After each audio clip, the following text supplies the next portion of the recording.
ನಿನ್ನೆ ನಮ್ಮ ಗ್ರಾಮದಲ್ಲಿ ಕೀಟನಾಶಕ ಕಂಪನಿ ಪ್ರತಿನಿಧಿಯೊಬ್ಬರು ಆಯೋಜಿಸಿದ್ದ ರೈತ ಸಮಾವೇಶದಲ್ಲಿ ತಮ್ಮ ಒಂದು ಕೀಟನಾಶಕ ಸರಿಯಾಗಿ ಕೆಲಸ ಮಾಡುತ್ತಿಲ್ಲ ಎಂದು ರೈತ ಮತ್ತು ಕಂಪನಿ ಪ್ರತಿನಿಧಿ ನಡುವೆ ತೀವ್ರ ವಾಗ್ವಾದ ನಡೆದಿದೆ.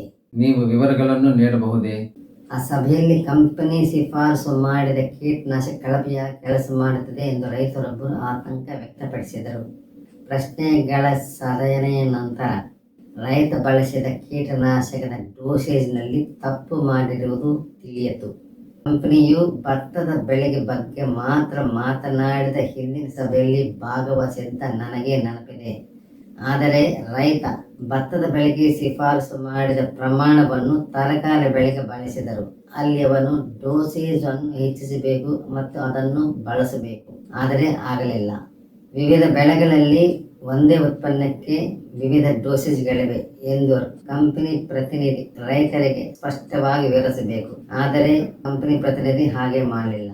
ಸಾಮಾನ್ಯವಾಗಿ ಕೀಟನಾಶಕಗಳ ಪ್ರಮಾಣವು ಬೆಳೆಯನ್ನು ಅವಲಂಬಿಸಿರುತ್ತದೆ. ಆದರೆ ರೈತ ನಿಷ್ಕ್ರಿಯನಾಗಿರುತ್ತಾನೆ ಮತ್ತು ತನ್ನ ಬೆಳೆಗೆ ಎಷ್ಟು ಕೀಟನಾಶಕವನ್ನು ಬಳಸಬೇಕೆಂದು ತಿಳಿಯಲು ಪ್ರಯತ್ನಿಸದೆ ತನಗೆ ಅನುಕೂಲಕರ ರೀತಿಯಲ್ಲಿ ಬಳಸುತ್ತಾನೆ. ರೈತ ನಿಷ್ಕ್ರಿಯ ನಿರ್ಧಾರ ತೆಗೆದುಕೊಳ್ಳುವವನು ಎಂದು ನೀವು ಹೇಳಿದ್ದೀರಿ. ನಿಷ್ಕ್ರಿಯ ನಿರ್ಧಾರ ತೆಗೆದುಕೊಳ್ಳುವವನು ಎಂದರೆ ನೀವು ಏನು ಹೇಳುತ್ತೀರಿ ಎಂಬುದನ್ನು ಸ್ಪಷ್ಟಪಡಿಸಬಲ್ಲಿರಾ? ನಿಷ್ಕ್ರಿಯ ನಿರ್ಧಾರಗಳನ್ನು ತೆಗೆದುಕೊಳ್ಳುವ ಅಭ್ಯಾಸ ಹೊಂದಿರುವ ಜನರು ನಿರ್ಧಾರಗಳನ್ನು ತೆಗೆದುಕೊಳ್ಳುವಲ್ಲಿ ಅಸಡ್ಡೆ ತೋರುತ್ತಾರೆ. ಅವರು ಪರ್ಯಾಯಗಳನ್ನು ಆಯ್ಕೆ ಮಾಡುವ ಪ್ರಕ್ರಿಯೆಯನ್ನು ಹೆಚ್ಚಾಗಿ ಮುಂದೂಡುತ್ತಾರೆ ಮತ್ತು ಸಾಧ್ಯವಾದಷ್ಟು ಕೆಲಸವನ್ನು ತಪ್ಪಿಸುತ್ತಾರೆ. ಆದರೆ ಅದನ್ನು ತಪ್ಪಿಸಲು ಸಾಧ್ಯವಾಗದಿದ್ದಾಗ ಸುಲಭವಾದ ರೀತಿಯಲ್ಲಿ ಪೂರ್ಣಗೊಳಿಸಲು ಪ್ರಯತ್ನಿಸುತ್ತಾರೆ. ಅವರು ಚೆನ್ನಾಗಿ ಫಲಿತಾಂಶಗಳನ್ನು ನಿರೀಕ್ಷಿಸುತ್ತಾರೆ, ಆದರೆ ನಿರಾಶಾದಾಯಕ ಫಲಿತಾಂಶಗಳನ್ನು ಸ್ವೀಕರಿಸುತ್ತಾರೆ. ಒಂದು ಕ್ಷಣ ನಿರೀಕ್ಷಿಸಿ. ಯಾಕೆ ಇಷ್ಟು ಬೇಗ ಹೇಳಿದಿರಿ? ನೀವು ಸ್ವಲ್ಪ ನಿಧಾನವಾಗಿ ಮಾತನಾಡಬಹುದು. ಸರಿ.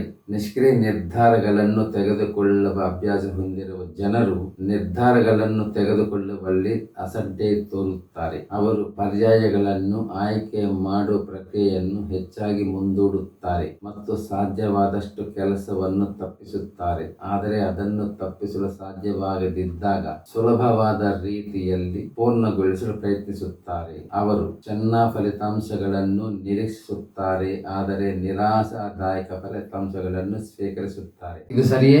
ಸರಿ, ದಯವಿಟ್ಟು ಮುಂದುವರಿಸಿ.